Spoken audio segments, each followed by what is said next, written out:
Hi students, you are welcome in this video. Students, in this video we are going to discuss about some other important poets in the age of Puritan. This is #14 video in the series of History of English Literature and we are talking about Age of Puritan Part 4. Here we have some other important poems. First we will talk about a metaphysical poet called George Herbert and then we will talk about Cavalier poets. So let's start with metaphysical poet George Herbert. Now friends, George Herbert is considered an important poet in this series because he has composed some famous poems and he is known for his sermons, moral lessons, preachings and some precepts, very fine precepts in English literature. So friends, here we find that George Herbert, born in Montgomery Castle from a well-educated and established Welsh family.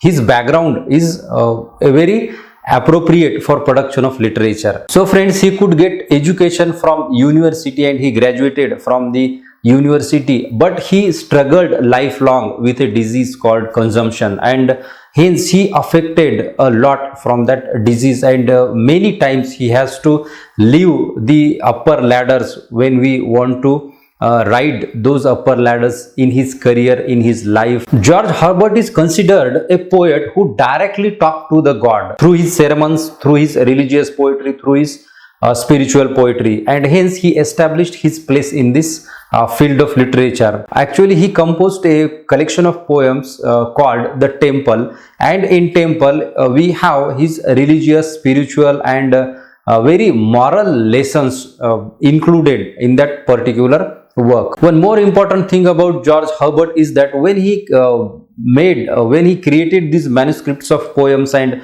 the poetry collection, he handed over that manuscript to his friend and he said to his friend that if you think this is worth publishing and this will make people happy by reading, then publish it. If you think this is not worth publishing, just burn it.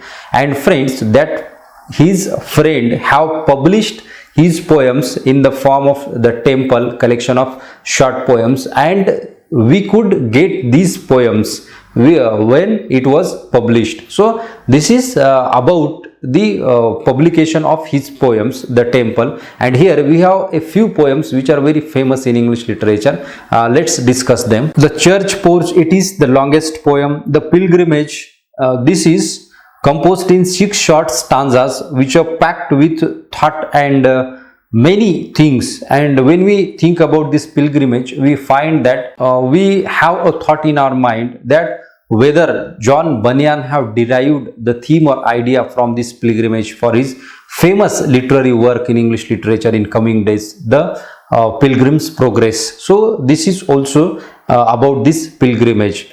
Now friends, if you look at the life and the very character of George Herbert, we have his few lines through which we can understand him.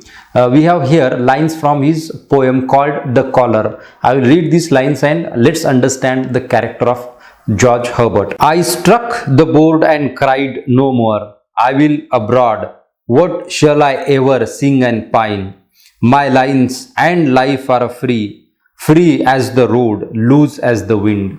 Now friends, he is saying that he is not bounded in any thing or he do not think about the other things. His life is free. His lines of the poetry are free and he is free to speak to the God. And he says at the end of this lines, loose as wind. His life is loose as wind. So this is the life of George Herbert, and we can understand that how he lived his life. Though there was some problems in his life, he was suffered from consumption and there was struggle against this disease, but still he thought that I am free and I can directly talk to the God, I can have God with me, and hence I am composing these kinds of lines. So there was satisfaction in his mind about these things when we read his lines. Next, his famous poem, here we have The Pulley, which is also known as Rest or Gift of God, and this poem still we have for syllabus in many universities and in many colleges. So in The Pulley we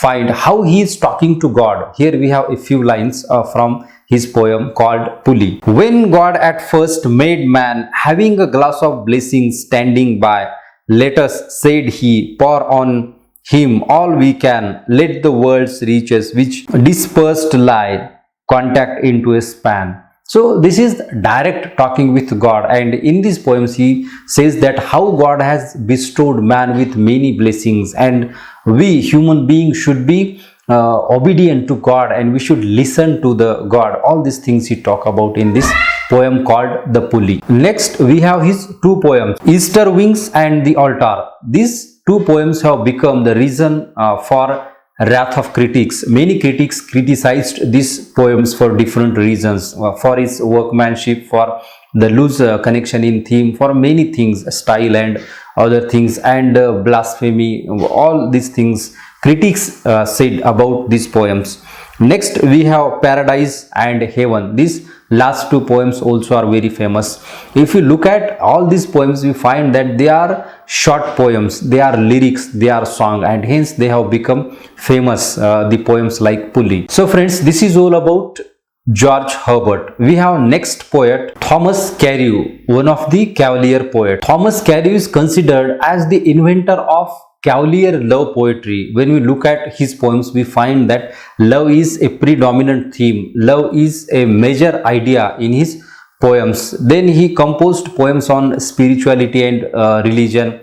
We also find that there is a force in his poems, and hence he is considered worth reading nowadays also. So there we find a force he introduced in English literature through his poems on religion, poems on love, poems on spiritual. Some of his poems are packed with Spenserian stanzas, Spenserian pastoral forms he used to compose these poems, and we find some elements from Spenserian poems also. Here we have his three poems. Very first, A Cruel Mistress, second, A Divine Mistress, and third, A Prayer to the Wind. Now with these titles we will understand that how first two poems are related to love, and how he has combined the feeling of love in these two poems with its title. And the third poem, we find that he talks about God directly, and hence it is a religious poem. Now friends, next number 3 we have Robert Herrick, and he is considered as a true Cavalier poet,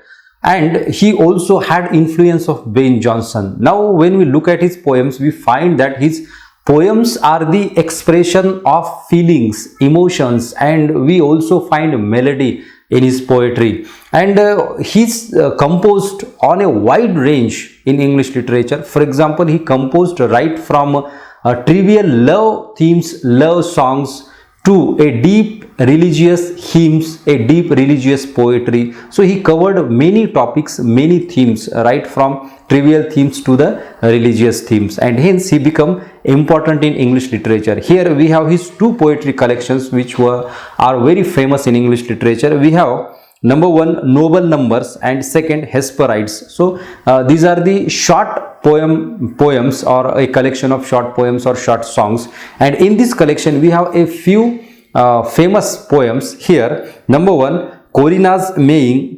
Number 2, Two Daffodils. Number 3, To Anthea. Number 4, To Gilia. And number 5, Cherry Ripe. So all these titles suggest that these poems have different types of topics. For example, love topics we have religious topics, we have spirituality, we have different kinds of things. They also talk about war. War also is a raging theme in these poets. Now friends, we have next number 4, Richard Lovelace. This Cavalier poet also is important in English literature because we find a mixture of carelessness and workmanship in his poetry.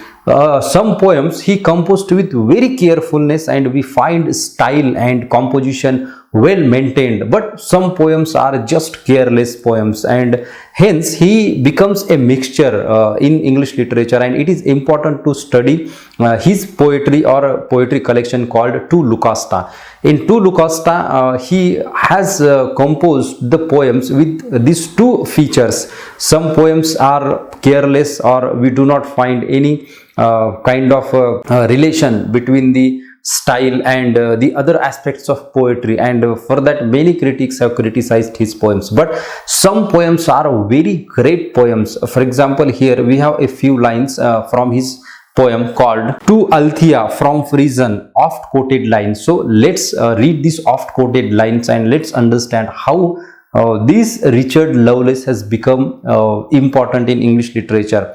It will be understood only by reading these lines. So I'll read the lines. Stone walls do not a prison make, nor iron bars a cage. Minds innocent and quiet take that for an hermitage. If I have freedom in my love, and in my soul I am free, angels alone that soar above enjoy such liberty. Now friends, when we look at the poetry of Cavalier poets, we find that love is a theme they have exploited at a larger extent. And in this poem, so these are very often quoted lines, and in this poem he talks about the liberty of love, the freedom of love, and how his soul is free from all the things which he is talking about, the prison and the cage, the worldly things we can say.